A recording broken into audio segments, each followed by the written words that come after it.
आज की कहानी है एक ऐसी लड़की की जो अपने बॉयफ्रेंड के साथ टाइम स्पेंड करने के लिए एक सुनसान डिजर्ट पर चली जाती है। लेकिन वहां आने के बाद उसे पता चलता है कि उसके बॉयफ्रेंड के कुछ दोस्त भी आए हुए हैं और उस लड़की को देखते ही उनकी नीयत खराब होने लगती है और फिर एक दिन उसे घर पे अकेला पाकर उसके साथ गलत काम करते हैं। इसके बाद उस लड़की के साथ क्या होता है देखेंगे हम आज की इस पूरी कहानी में।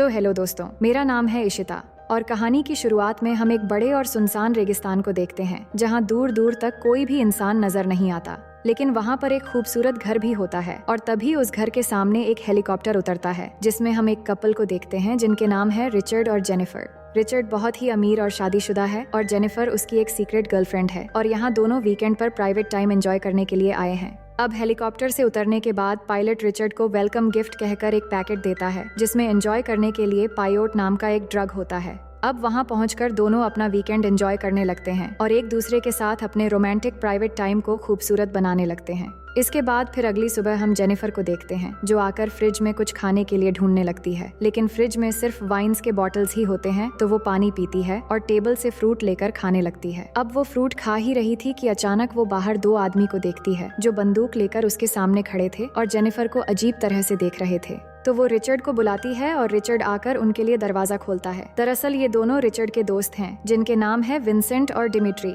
अब रिचर्ड जेनिफर से उन्हें मिलवाता है और कहता है कि ये मेरी एक फ्रेंड है जो कुछ दिनों के लिए यहाँ घूमने आई है। फिर आगे हम रात की सीन देखते हैं जहाँ सब बैठकर बातें कर रहे होते हैं। तभी डिमिट्री और विंसेंट की नजर उस पायोटी ड्रग पर जाती है तो रिचर्ड उन्हें बताता है कि ये एक पावरफुल ड्रग है जिसे लेने से इंसान दर्द को महसूस नहीं कर पाता और कभी कभी इससे मौत भी हो सकती है। इसके बाद वो जेनिफर से उस ड्रग को सेफ जगह रखकर आने के लिए कहता है तो जेनिफर अंदर जाकर इसे अपनी ही लॉकेट में छुपा लेती है और वापस आकर डांस शुरू कर देती है और ये देखकर विंसेंट भी जाकर उसके साथ डांस करने लगता है। अब विंसेंट तो शुरू से ही जेनिफर को देखकर फिदा हो गया था और इस डांस से तो वो और भी बेकाबू हो जाता है। अब डांस के बीच में रिचर्ड आ जाता है और जेनिफर को प्यार से उठाकर अपने कमरे में लेकर चला जाता है। फिर जब सुबह होती है तो जेनिफर जागकर देखती है कि रिचर्ड नहीं है, इसलिए वो बाहर आती है और बाहर विंसेंट नाश्ता कर रहा होता है तो वो जेनिफर को भी बैठने के लिए कहता है और वो जेनिफर को बताता है कि रिचर्ड कुछ काम से बाहर गया है और डिमिट्री ने रात को कुछ ज्यादा ही पी लिया था, इसलिए वो अभी भी सो रहा है।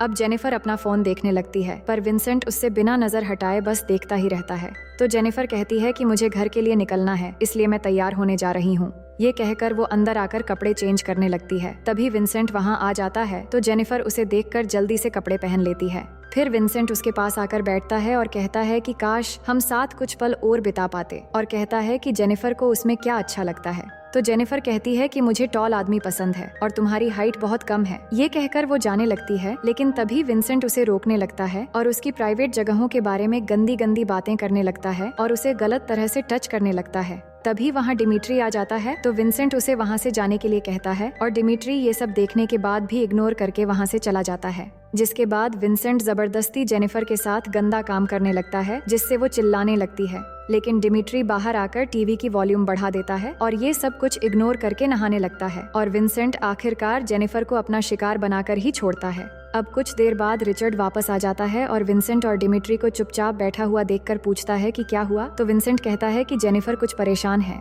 तो रिचर्ड अंदर जाता है जहां जेनिफर रो रही थी और रिचर्ड के पूछने पर जेनिफर उसे कहती है कि हेलीकॉप्टर बुलाओ, मुझे अभी घर जाना है। और वो उसे सब कुछ बता देती है कि विंसेंट ने उसके साथ किस तरह जबरदस्ती घिनौना काम किया, जिसके बाद रिचर्ड जाकर विंसेंट को बहुत डांटता है। अब आगे हम देखते हैं कि जेनिफर की आंखें खुलती हैं और वो रिचर्ड को देखती है जहां रिचर्ड उसे कहता है कि सब ठीक हो चुका है और मैंने सब फिक्स कर दिया है और कहता है कि मैंने तुम्हारे अकाउंट में बहुत सारे पैसे ट्रांसफर कर दिए हैं और कनाडा में तुम्हारे लिए मैंने एक बहुत अच्छी जॉब भी ढूंढ लिया है और अब बेहतर होगा कि तुम ये सब भूल जाओ और मेरे साथ कनाडा आकर एक नई जिंदगी शुरू करो। लेकिन जेनिफर नहीं मानती और घर जाने के लिए जिद करने लगती है और कहती है कि फोन करके हेलीकॉप्टर बुलाओ, नहीं तो मैं फोन करके तुम्हारी वाइफ को सब कुछ बता दूंगी। इस बात से रिचर्ड गुस्से में आकर उसे जोर से एक थप्पड़ मार देता है और उसे धमका कर कहता है कि आइंदा मेरी वाइफ को ये सब कहने की हिम्मत भी कभी मत करना। अब हम देखते हैं जेनिफर वहाँ से बाहर भागने लगती है तो रिचर्ड भी उसका पीछा करने लगता है और ये देखकर विंसेंट और डिमिट्री भी उनके पीछे भागने लगते हैं।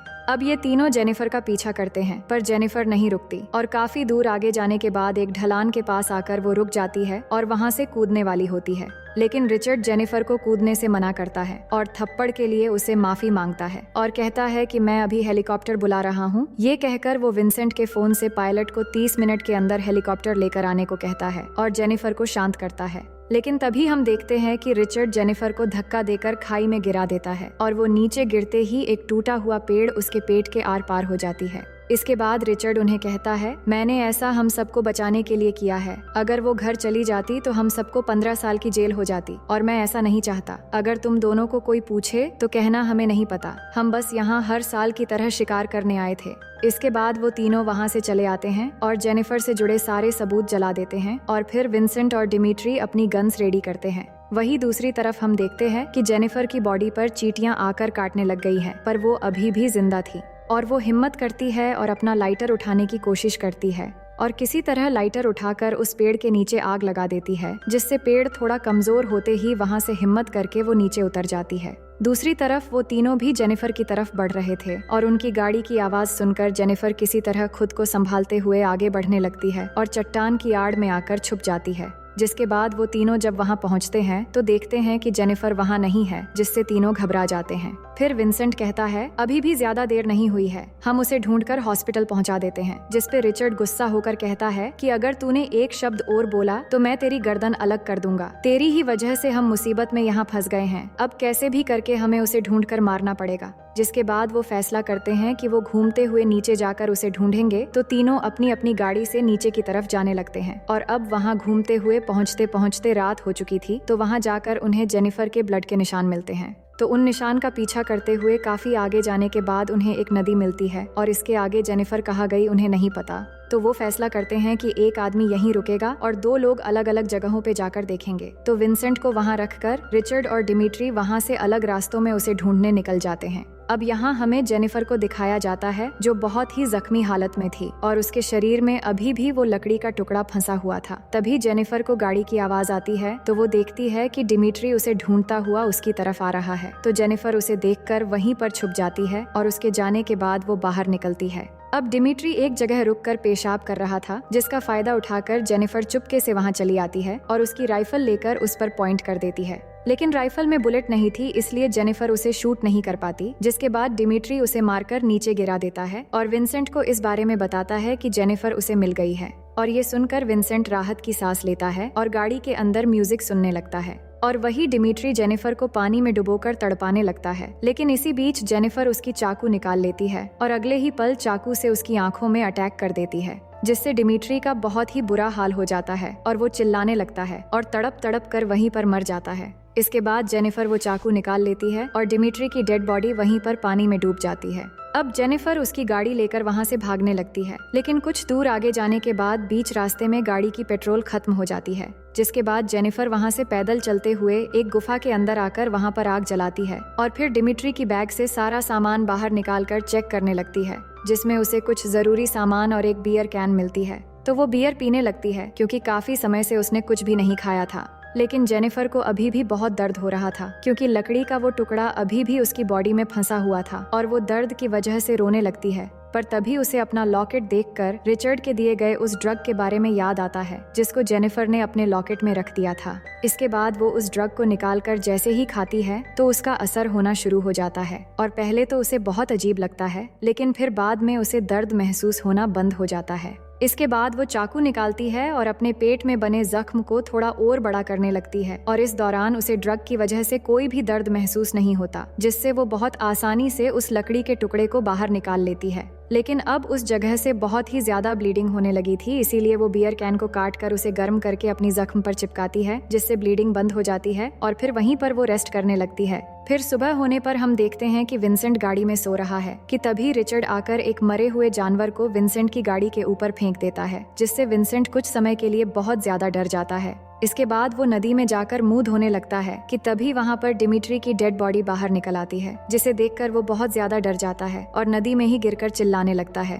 और फिर वहाँ से आकर गाड़ी में बैठ जाता है और जेनिफर के ऊपर गुस्सा होने लगता है। वहीं रिचर्ड डिमिट्री की डेड बॉडी को देखने लगता है कि किस तरह जेनिफर ने उसे बहुत ही बेरहमी से मार दिया है और अब वो समझ चुका था कि जेनिफर ने उनसे अपना बदला लेना शुरू कर दिया है। इसके बाद वो डिमिट्री की बॉडी बाहर निकालकर उसके कपड़ों के अंदर पत्थर फंसा देता है और फिर दोनों मिलकर उसे नदी में छोड़ देते हैं ताकि किसी को उसके बारे में पता न चल सके। लेकिन फिर विंसेंट इन सब के लिए रिचर्ड को ब्लेम करने लगता है, तो रिचर्ड गुस्से में आकर उसे एक पंच मारकर उसकी नाक तोड़ देता है और उसकी नाक टूटने से उसका बुरा हाल होने लगता है। लेकिन फिर दोनों अपनी अपनी गाड़ी लेकर जेनिफर को ढूंढने निकल पड़ते हैं। वहीं जेनिफर की नींद खुल जाती है तो वो देखती हैं कि उसका जख्म भर चुका है और वहाँ पर बियर कैन का निशान बन गया है। इसके बाद वो अपनी राइफल लेकर बाहर आने लगती है कि तभी रिचर्ड उसके सामने आकर गन पॉइंट कर देता है, लेकिन जेनिफर कुछ नहीं कर पाती और रिचर्ड उसे शूट कर देता है। लेकिन फिर हमें पता चलता है कि जेनिफर ये सब एक सपना देख रही थी और अब होश आने के बाद उसके जख्म ठीक हो चुके थे, जिसके बाद वो सारे हथियार लेकर बाहर निकल आती है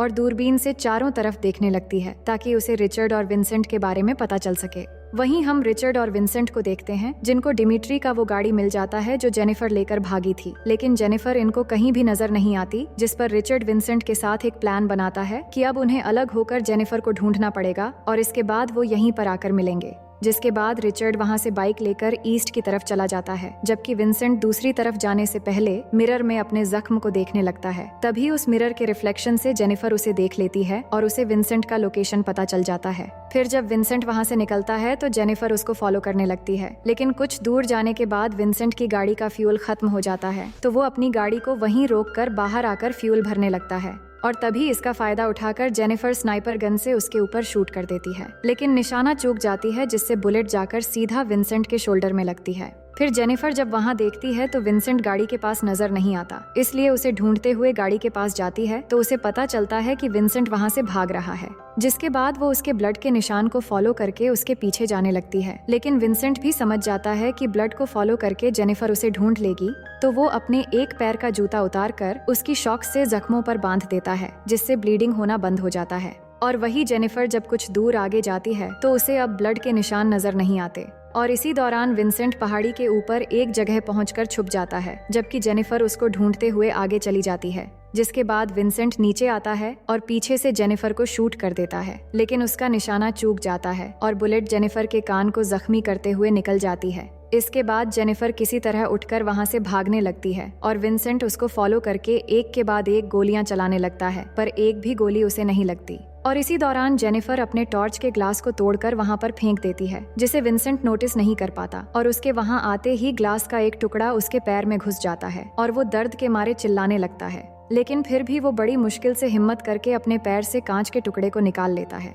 इसके बाद वो वापस अपने गाड़ी में आ जाता है और अब गाड़ी लेकर वो जेनिफर को फॉलो करने लगता है, पर जेनिफर को पता चल जाता है कि विंसेंट गाड़ी लेकर आ रहा है, तो वो गन रेडी करके रास्ते में खड़ी हो जाती है और विंसेंट जैसे ही वहां पर आता है तो जेनिफर उसे शूट करने लगती है, लेकिन इसी दौरान जेनिफर के 2 निशाने चूक जाते हैं और विंसेंट उसके एकदम नजदीक आ जाता है, लेकिन तीसरी बुलेट सीधा जाकर विंसेंट के सर में लगती है और उसकी वहीं पर मौत हो जाती है। इसके बाद जेनिफर उसकी गाड़ी ले लेती है और वहां से निकल जाती है। वहीं दूसरी तरफ रिचर्ड उसी जगह जाकर विंसेंट के वापस लौटने का इंतजार कर रहा था, लेकिन बहुत देर होने के बाद भी विंसेंट वापस नहीं आता, तो रिचर्ड समझ जाता है कि विंसेंट भी शायद मारा जा चुका है। इसके बाद वो अपने घर वापस चला आता है और अब वो यहाँ पर एक भी पल रुकना नहीं चाहता, इसलिए वो पायलट को कॉल करता है और 30 मिनट के अंदर हेलीकॉप्टर लेकर उसे आने के लिए बोलता है। इसके बाद वो बाथरूम में जाकर नहाने लगता है, लेकिन तभी उसे किसी के आने की आवाज सुनाई देती है, तो वो गन लेकर घर के चारों तरफ देखता है और घर के बाहर जाकर भी देखने लगता है, पर उसे कोई भी नजर नहीं आता।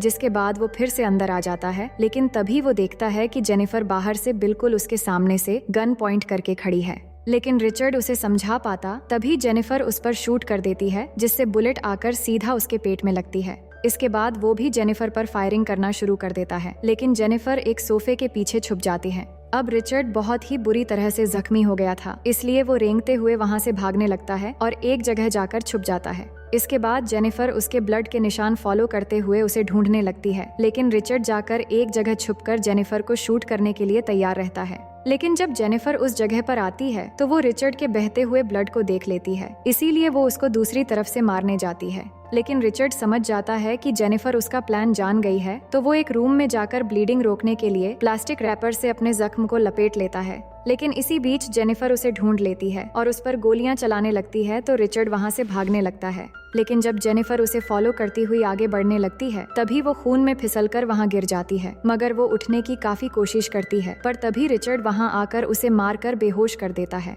इसके बाद वो जेनिफर को गला दबाकर मारने की कोशिश करने लगता है, पर जेनिफर उसकी चोट को दबाकर उसे तकलीफ देने लगती है, जिससे दर्द के मारे रिचर्ड उसे छोड़ देता है। और तभी मौका पाकर जेनिफर गन उठा लेती है और उसी वक्त रिचर्ड भी बिल्कुल गन के सामने आ जाता है। तभी जेनिफर एक पल भी बिना गवाए उसे शूट करके मार देती है। अब रिचर्ड को मारने के बाद जेनिफर वहां से निकलकर बाहर चली आती है और तभी उसे हेलीकॉप्टर के आने की आवाज सुनाई देने लगती है और इसी सीन के साथ ये कहानी यहीं पर खत्म हो जाती है। तो दोस्तों, मैं उम्मीद करती हूँ कि ये कहानी आपको बेहद पसंद आई होगी और अगर आप मेरे चैनल में पहली बार आए हैं तो वीडियो को लाइक करके चैनल को सब्सक्राइब कर लीजिए।